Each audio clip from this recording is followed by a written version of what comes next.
Welcome back to the Afterword, a conversation about the future of words. We're glad to have Rasheed Wright and Jeff Hood here with us to continue our conversation about the words we use and the stories we tell around youth sports and human flourishing.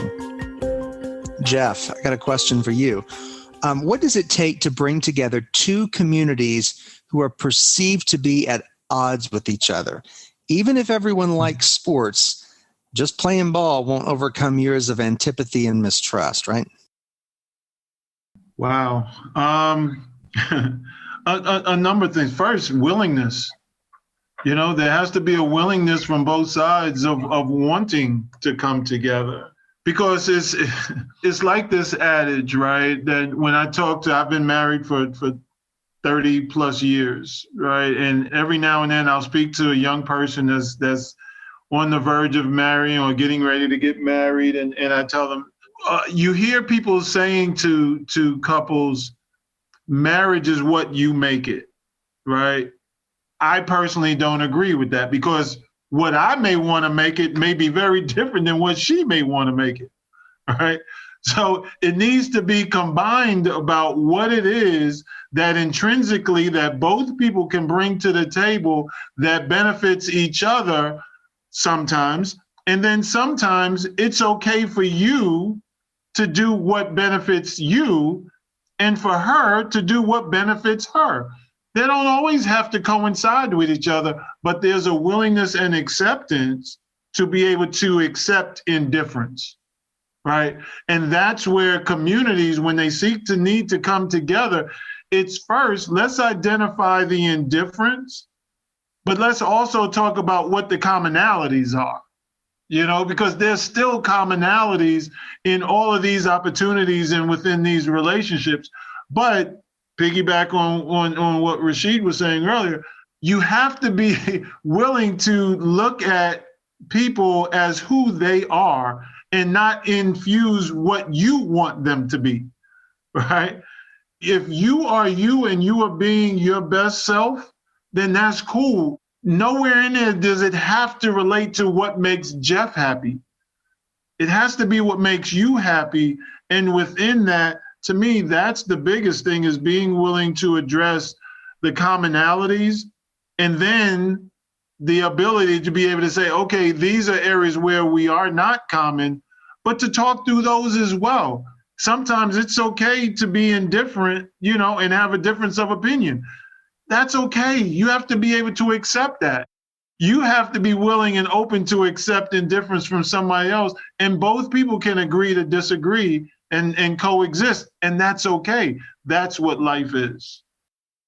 I love that. Finding out where the indifference is. I think that's very powerful. That's excellent, Jeff. Rasheed, you got anything to share? Yeah, I agree with that point too. I think that's the issue. Like a lot of times groups are trying to change the other group instead of just accepting who they are. And I'll tell you, this is, Amy, my wife is white. I had this conversation with my sister the other day. My wife is a white woman. I love my wife to death. I didn't marry her because she is white. I married her because I think she's a pretty dope woman, right? Now, to me, I have no problem with interracial relationships. But I'm not also walking outside saying that you have to be okay with my interracial relationship. Now, as long as you're not stopping me from being happy in some form, we good. You can hate it. As long as you living your life and you're not bothering me, I'm good. And I think that's where the line gets blurred. We jump from accepting other people's differences to you have to change your way of being. And to me, right now, that's what's happening with this pendulum. Like we're moving from one extreme to the other extreme, right? Like we're moving from a point of, okay, you haven't been acknowledging this thing. Okay, but let's talk to the crux of what the issue is, okay? What is the problem? Let's stop that pendulum from swinging all the way here and saying, now you who are believing this, you have to change the way you think or something wrong with you. Nah, I don't agree with that, because now we're doing the same thing on the opposite end. So I think respecting each other's differences just means just that. You accept it. I don't have to agree. I'm not wrong for not agreeing, as long as we are who we say we are, united, right? I love that. I love that. And that's a great word picture. Appreciate that, Rasheed. All right. So Rasheed, we talked about at the beginning of episode 1 about these untold stories. We get the stories, we hear about the Steph Currys, and all the famous things. But do you have an untold story from your experience with either Pro Skills Basketball or some of your other nonprofits or things that you've been involved in that illustrates what youth sports and social change is all about? I think my story is a great example of it. I'm still living it. I'm still figuring it out. But I took French my junior and senior year in high school. One, because I was a senior class president, 4.0 GPA. I only needed English 12 my senior year, right? So I took all electives, especially after I signed my letter of intent to go to Old Dominion. I was like, my senior year, I'm chill. So I took French, not thinking in a million years that I would ever be living in France or speaking French, right? So I get to France. So, of course, that didn't help me at all once I got to France. But I think that my pursuit of trying to be the best basketball player that I could be opened all these other doors that I did not see happening, right? And that's why I call basketball life school, because it's not so much about the basketball. It's about what it takes to achieve a goal. And those principles are things that you can apply to different facets of your life. So right now, I'm back in the gym with kids who have some very similar aspirations that I had, and they're learning French words. For my girls, when we break down, we go 1, 2, 3, team, 4, 5, 6, family. And we say it in French.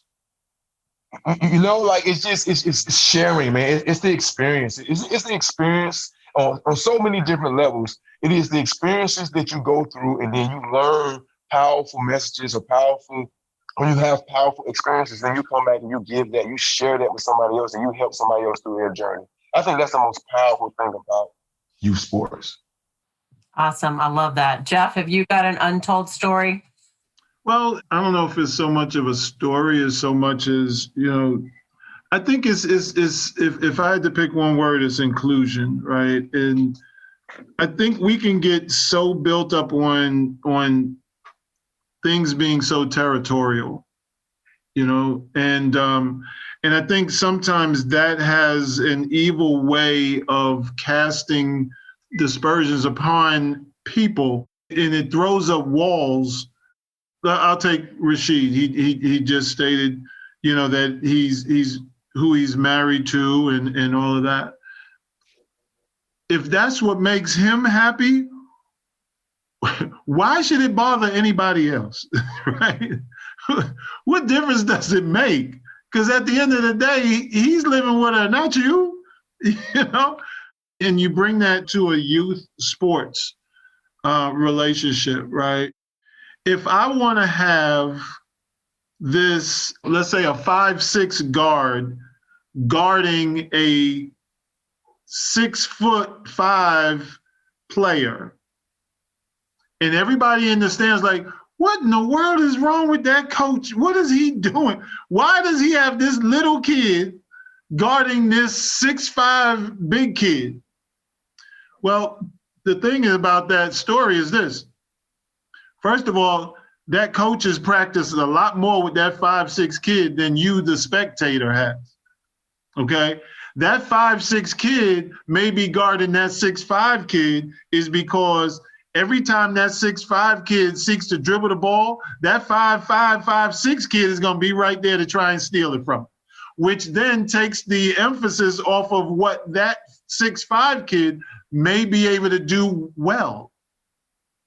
So I'm saying all that to say is you look at a situation, whether it's youth sports, social justice, or what have you, and sometimes you have to pivot to what the true meaning and the true aspect of what that is about and make it work for yourself. And that 5'6" kid that I was talking about is a real life situation.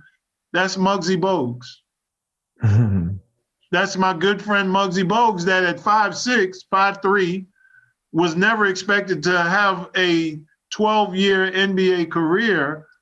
But there was times when they had Muggs guarding big players, and big players in needing to be successful needed to put the ball on the floor first to make his second move.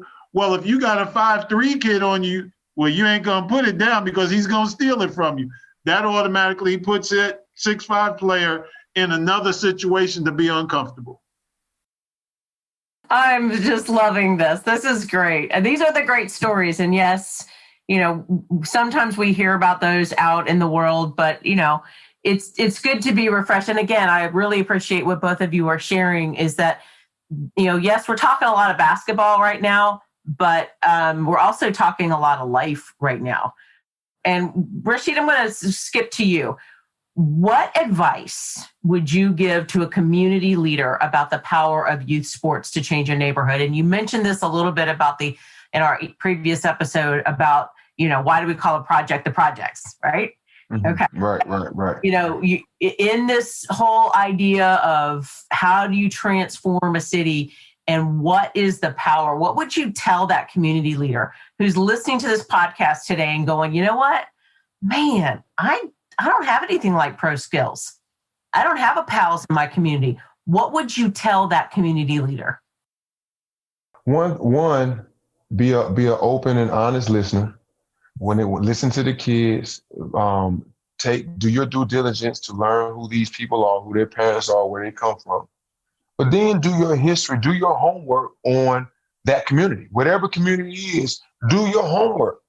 It might be a community like Jackson Ward in Richmond that a lot of people see as this rundown place that was a Black Wall Street in the late 1800s. You might be living in a neighborhood where Maggie Walker has a house that's a museum in Richmond, Virginia, and this is the first woman to ever own a bank in our country. You know what I mean? And I think if you can talk to kids about the community from a historical aspect of the great things that happen there, because a lot of these poor communities, there were great things that happened there that they do not know about. There are people that have come out of those communities that did great things. And I think if they can see the greatness in where they are and where they come from, it takes their mind to a different place. Like my nonprofit is called Save a Seed, and it's a double entendre for that. How do you save a seed? In a perfect world, I would like to get to a point where I could take kids from their surroundings and put them in a place that they never thought they'd be. Automatically, your brain is going to change. Any person. We're only a sum of our experiences, all humans. We're only a sum of what you're seeing, what you've experienced. If you're put in a completely different environment, you're going to respond differently. So that would be my advice. Listen, be an open listener to these kids and these communities, but also learn about the community and the history of the community that you're trying to affect in a positive way. I really appreciate that. How about you? Yeah, a few things. If you engage with community leaders, right? For me, it's about providing our young people with access to facilities. There's a host of young people that it's well documented and chronicled that the highest rate of juvenile crime is between 3 and 7. They're out of school. In a lot of these communities, there's not positive safe havens for these young people to go to. And I'm not talking about programs. I'm even just saying facilities of where, a youth or a young person can go and feel safe and feel comfortable to express themselves. And then as well, to be able to learn, even as well, some of those things that Rasheed was just talking about.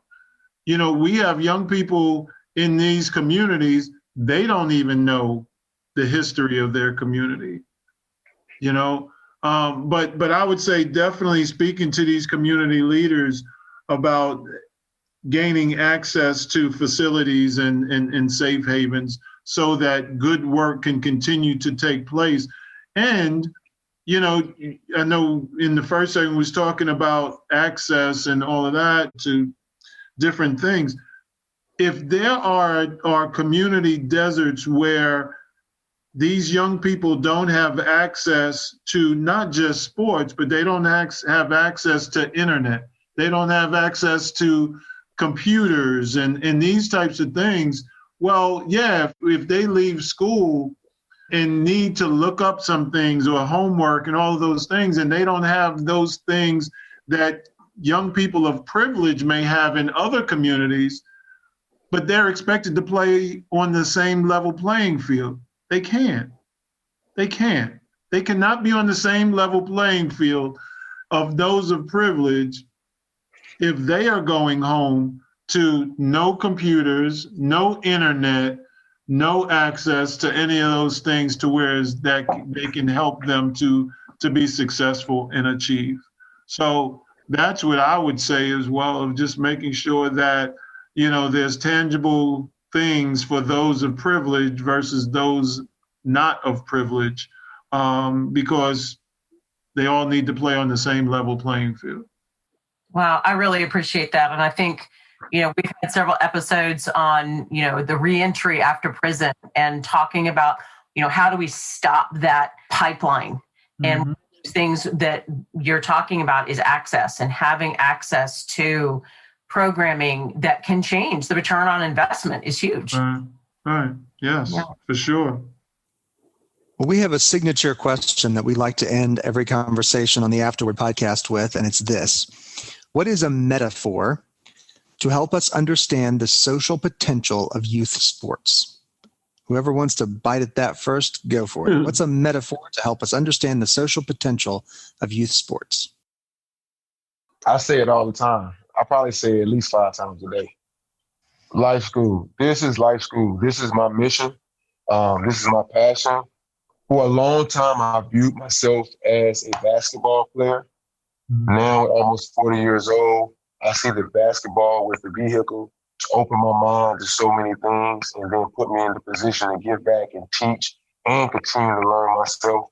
I call this life school because it's what it is. When we start talking about playing college basketball and maybe playing professional basketball, you're talking about 2 to 3% of the kids who try this, right? So if parents are investing money and there's only a 2 to 3% chance that your kids don't play college sports, if these kids are not learning how to be the best version of themselves, how to deal with adversity, how to make a weakness of theirs a strength, like there's so many different principles. If they're not getting that, I think you're cheating the kid. So I call basketball life school, and that applies to really any sport. You can look at it the same way because it's a microcosm of life, and everything that happens in life, you can find some avenue of sport to compare it to make a comparison.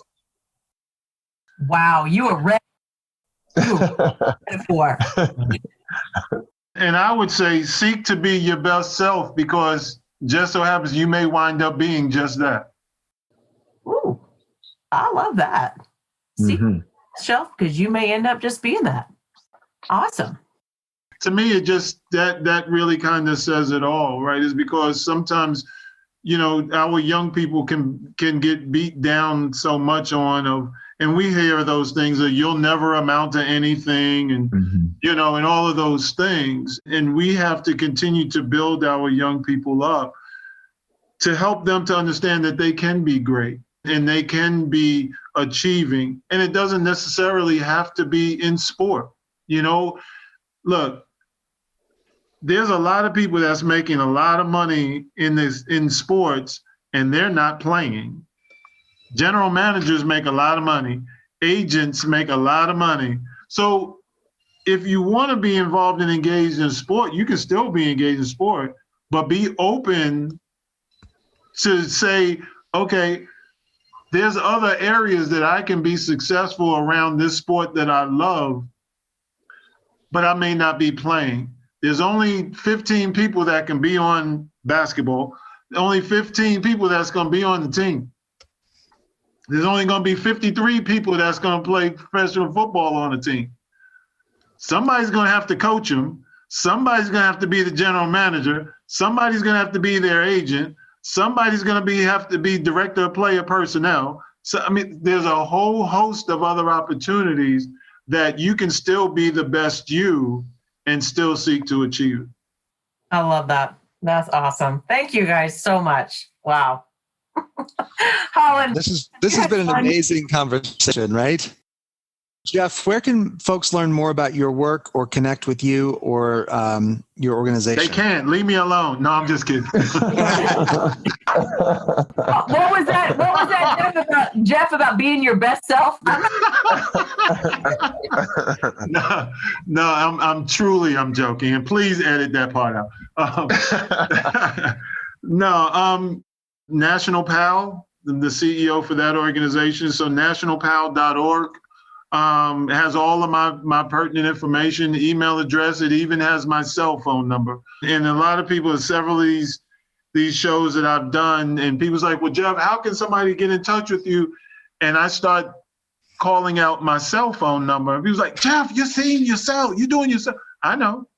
I'm not big on titles, right? Yeah, I'm CEO of National Police Athletic League. Well, that and about $1.50 get me some coffee, right? So, I'm first and foremost wanting to be accessible, and my cell phone number is open to everybody. I've had the same cell phone number for years, and matter of fact, it's the only cell number I've had.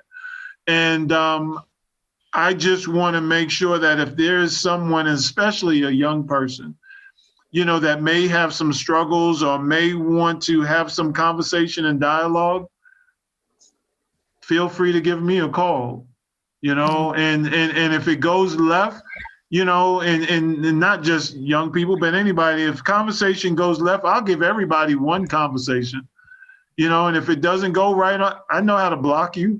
I ain't gonna go through changing my number and all of that stuff. I'm just gonna block you. But to that same token, I want to make sure that I'm accessible, because a lot of our young people out there need somebody to talk to.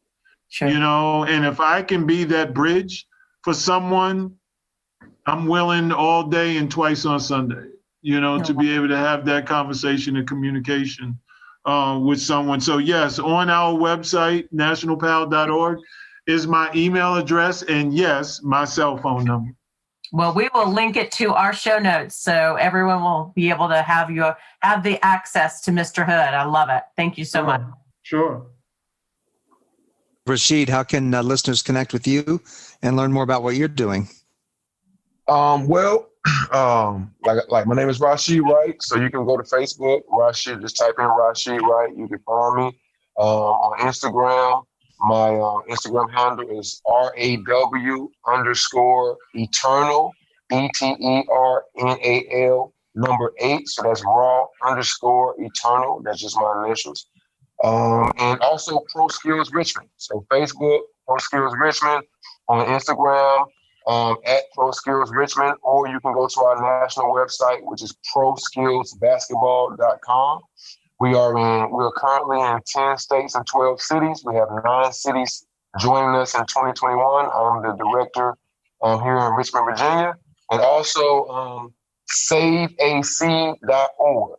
So that's SAVEASEEB.org. That's my family's nonprofit company. We are doing just that, putting youth in position to do the work so they can have trades and understanding and growth and communicate. My whole family is dedicated to helping kids, not just from athletic standpoint, but from an educational standpoint. So that's our life mission. And you can save a seed on Instagram as well.